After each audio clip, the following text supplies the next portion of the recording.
Welcome back to my channel, True Crime Fans. I'm your host, Tim Sahlberg, and today we are going to be revisiting the case of Idaho 4 and the murder suspect, Bryan Kohberger.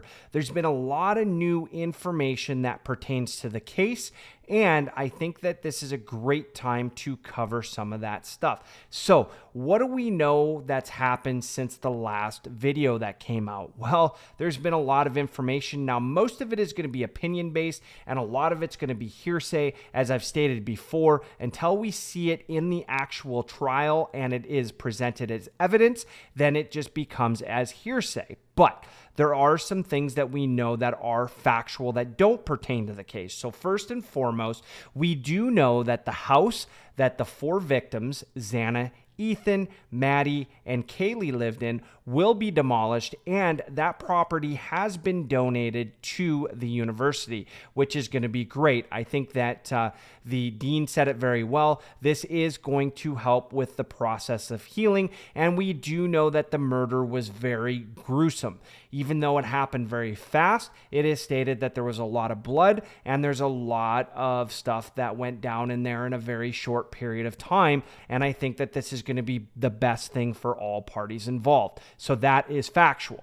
Now let's talk about some of the things that we don't know for a fact, however, has come out in rumors. So we have heard that Bryan Kohberger did, in fact, like every one of Maddie Mogen's Instagram pictures. So that is pretty interesting, because if that is true, and we'll hear it in the trial, that means that Maddie ended up being the targeted victim in this case. Now, it does say that Kaylee did have some likes on there as well, but we do know that those were the two girls that Bryan was coming in to essentially commit his murder on. So I went back and looked at the arrest affidavit, because there was some questions in my previous video about Xana Kernodle, because I make the assumption that she died in the doorway, or I could really say that's my opinion more than assumption, because if you look at the arrest affidavit, Xana is actually found on the floor,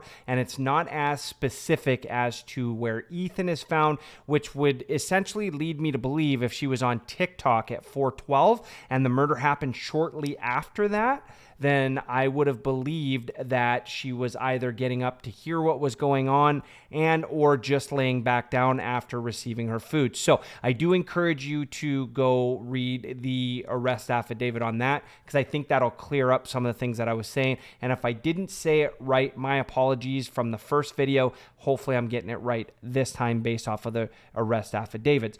Okay, moving along. Now, I also wanted to bring up the fact that it has been stated, or the rumor from the jail mill is that Bryan Kohberger has been watching a lot of clips and a lot of news about himself. Now, we've seen that on News Nation. We've seen that on Crime Network. We've seen that on Nancy Grace. We've seen it on all the big ones, that Bryan Kohberger is obsessed with his own case.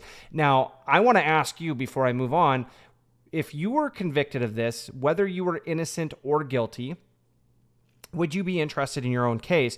And I got to go from the perspective of innocence. If I was sitting in jail, I probably would want to see what's going on with my own case, because I would want to hear some of the rumors that are coming out, so that way I was prepared when I was going into court. So I want to hear what your thoughts are about him getting kind of that jailhouse fame, right?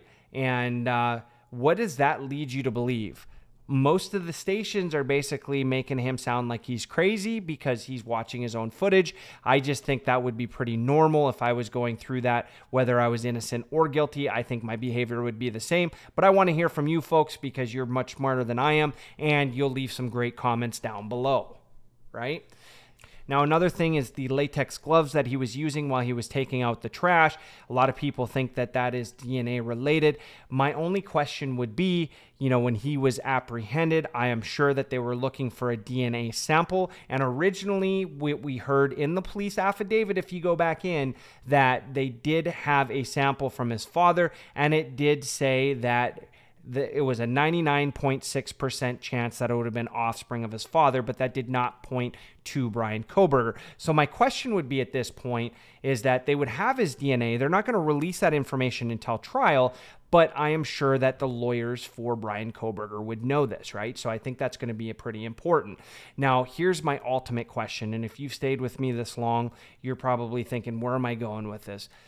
My question is they're going to do essentially discovery and everything in June to decide if they move on with trial. So do you think that Bryan Kohberger sits through all of that and then listens through the evidence and then at that point decides whether or not to plead guilty? And that's a big question, because the way that it looks right now is the evidence is pointing his way, but there's really still no smoking gun that we know of yet, right? Now, DNA would definitely be a smoking gun. If they found the murder weapon, that would be a smoking gun. If they find any kind of GPS, which we know his phone was turned off, that would be smoking gun. Or if there's any surveillance out there that has Bryan Kohberger on it, that would also be smoking gun, right? So these are all things that possibly could come out at trial. These are things that we don't know about as of yet. I think the DNA being the big one. But knowing that, if that is the case, right, and you were guilty, would you plead guilty at that point and try to take the death sentence off the table? Right? We know that there's been a secondary public defender that's been requested in this case, and we can only assume that the reason why that public defender was requested was because the prosecution is going to seek the death penalty at that point, which I think might make Bryan Kohberger think a little bit differently on how he approaches his case. So again, I want to hear from you folks. Does any of this new information really weigh one way or another for you? And have you been thinking about all the evidence we haven't been told about, or what possibilities there could be going into this case, aka DNA, because we know they can take his DNA once he's arrested, and did it match, and will that change what his plea is going to be when he goes into court come June? So I want to hear from you folks, and if you haven't subscribed yet, please do so. Please, please, please subscribe. We are growing at such a fast rate. I love it. I'm going to keep bringing you videos each and every week, and I would love to hear from you folks down below what cases you would like me to cover, and if there's any changes that you would like to see. Would you like to see more clips in there? Would you like to see fewer pictures? Whatever it might be, I can make that happen. As we're growing, I want to make sure that we're growing with the community. Up until this point, though, I do appreciate everybody that's been clicking on my videos. We've been getting a lot of watch time. We've been getting a lot of subscribers, and for the most part, getting a lot of great comments, and that keeps me going. So on that note, I hope everybody has a wonderful week, and until next time.